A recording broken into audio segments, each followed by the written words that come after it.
Assalamualaikum warahmatullahi wabarakatuh. Halo teman-teman semua, kenalin nama saya Daila Kolbi dan teman saya Jumita Aini. Di sini kami akan menjelaskan mengenai materi bangun ruang yaitu balok dan nantinya kami akan menjelaskan mengenai apa itu balok, bagaimana sifat dan unsur-unsur di dalamnya, dan juga bagaimana jika kita ingin mencari luas ataupun volume dari balok tersebut. Nah, yang pertama kali akan dijelaskan oleh Jumita Aini.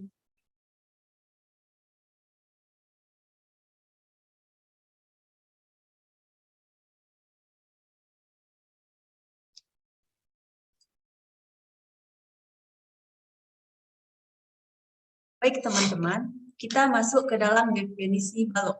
Balok adalah ruang yang dibatasi oleh 6 bidang persegi panjang yang setiap pasangannya kongruen dan sama besar. Nah, yang dimaksud oleh 6 bidang persegi panjang yang setiap pasangannya kongruen dan sama besar, itu maksudnya, nah di dalam gambar ini, balok ini, kita perhatikan bahwa bagian sisi di depan dan juga di belakang, kiri dan kanan, serta atas dan bawah, itu sama-sama persegi panjang. Dan juga setiap yang berhadapan, baik depan dan belakang, baik kiri dan kanan, serta atas dan bawah itu kongruen dan sama besar. Sekarang kita masuk ke ciri-ciri balok. Balok mempunyai 6 buah sisi. Sisi yang pertama yang ada di depan, sisi kedua yang di belakang, kanan kiri, depan, atas, bawah. Balok mempunyai 12 rusuk. Seperti media ini, rusuknya ada 12. 1, 2, 3, 4, 5, 6, 7, 8, 9, 10, 11, 12.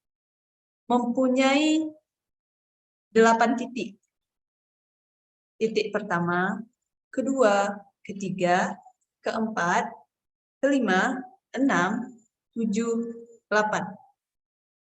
Dan mempunyai 4 diagonal ruang. 1, 2, 3, 4. Sisi yang berhadapan sama besar, yaitu yang atas dengan yang bawah, yang di depan dengan yang di belakang, dan yang di kanan dengan yang kiri. Alasnya berbentuk persegi panjang. Yang disebut alas ini berbentuk persegi panjang. Seluruh sudutnya itu sudut siku. Ini sudut siku. Dan mempunyai 12 diagonal bidang.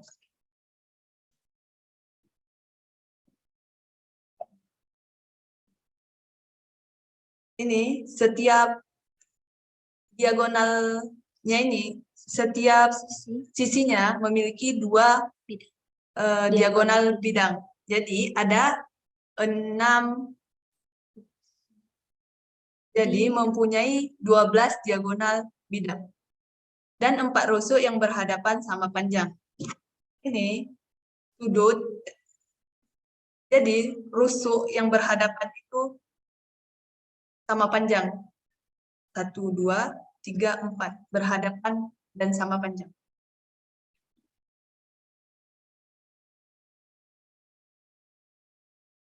Gambar balok ini adalah balok, macam-macam balok. Nah, di sini ada beberapa gambar balok, ya teman-teman. Ini yang biasa kita lihat secara secara dari depan gitu ya. Nah, di sini ini yang tegak ini, yang berdiri ini kita sebut dengan tinggi. Nah, bagian ini itu disebut dengan lebar, dan yang ini kita sebut dengan panjang. Jadi bukan berarti hanya bagian depan ini teman-teman. Nah, ini juga panjang, yang ini panjang, ini juga panjang. Nah, lebar itu bukan hanya ini, tapi ini juga ini. Nah, tinggi, jadi setiap yang menjadi tiangnya itu adalah tingginya. Oke.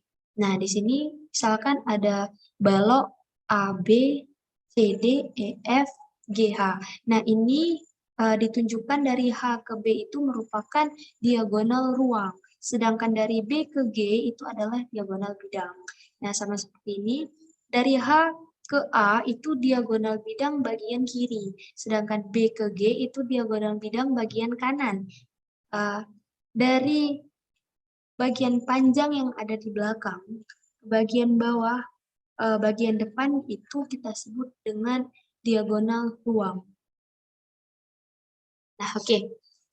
Sekarang kita masuk ke dalam luas permukaan balok. Nah, seperti gambar yang sebelumnya yang sudah saya jelaskan, bahwa B ke H itu merupakan diagonal ruang, sedangkan B ke G itu merupakan diagonal bidang. Nah, untuk mencari luas permukaan balok, maka kita lihat setiap persegi panjangnya atau perseginya. AB EF itu merupakan sisi bagian depan. Nah, di dalam balok kita mempunyai 6 sisi, yaitu sisi depan dan belakang, atas dan bawah, serta kiri dan kanan. Jadi, untuk menghitung luas permukaannya, kita harus menambahkan setiap sisi. Nah, yang pertama, ABCD, sisi ABCD bagian bawah, tambah dengan CDGH bagian belakang, lalu ditambah dengan AB FE bagian depan, sisi bagian depan, lalu ditambah dengan DCGH bagian belakang, lalu ditambah lagi dengan ADHE bagian sisi kiri, lalu ditambah dengan BCGF bagian sisi kanan. Nah, setelah ditambahkan semua, maka luas bangun tersebut dapat kita tuliskan menjadi P dikali L ditambah P dikali L. Kenapa? Karena panjang dikali lebar, lalu ada panjang dikali dengan tinggi. Panjang dikali dengan lebar, lalu ada panjang dikali dengan tinggi. Nah, maka panjang dikali lebar, ditambah panjang dikali lebar, ditambah panjang dikali tinggi, ditambah panjang dikali tinggi, dan juga ditambah lebar dikali tinggi, dan ditambah lebar dikali tinggi. Sehingga rumus tersebut dapat kita sederhanakan menjadi luas 2 dikali P kali L, karena ini satu panjang kali lebar ditambah satu panjang kali lebar, maka jadinya 2 panjang kali lebar. Begitu juga dengan P kali T ditambah P kali T, maka 2 P kali T. 2 tambah P kali T. Begitu juga dengan L kali T, lebar kali tinggi, dan ditambah dengan lebar kali tinggi, sehingga 2 tambah kali 2 ditambah lebar kali tinggi. Nah,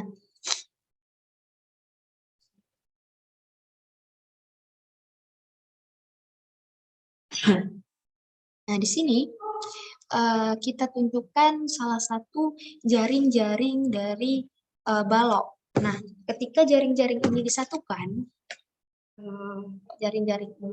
maka akan menjadi sebuah balok, di mana nomor 5 dan 6 itu menjadi sisi kanan dan kiri. Nomor 4 dan 3 itu menjadi sisi bagian depan dan belakang, serta nomor 2 dan 1 itu menjadi sisi bagian atas dan bawah. Nah, sedangkan ini merupakan salah satu jaring-jaring lainnya dari balok. Nah, kalau ini seperti ini, yang lainnya seperti ini. Jadi, bagian pink ini merupakan alas atau sisi atas dan sisi bawah. Sedangkan yang hijau itu bagian sisi kiri dan kanan. Sedangkan yang biru itu merupakan sisi samping, depan, dan belakang.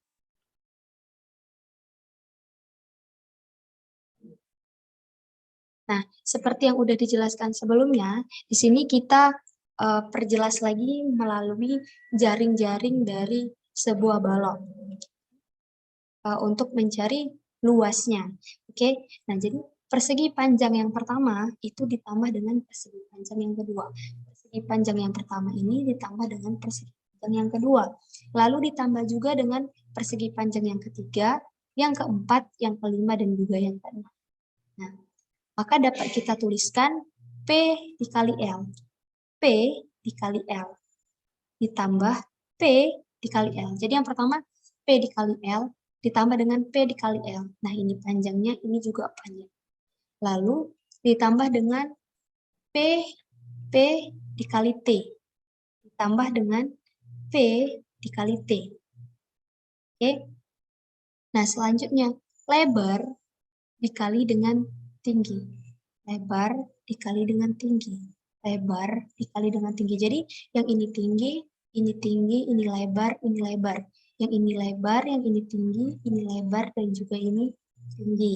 Nah, dari persamaan ini kita perjelas lagi karena ini P kali L ditambah P kali L, maka itu sama dengan 2P kali L ditambah dengan 2P kali T, karena ini P kali T dan ditambah P kali T. Lalu sama dengan ditambah dengan 2L kali T, karena di sini L dikali T ditambah L kali T, maka itu sama dengan 2 dikali L tambah T.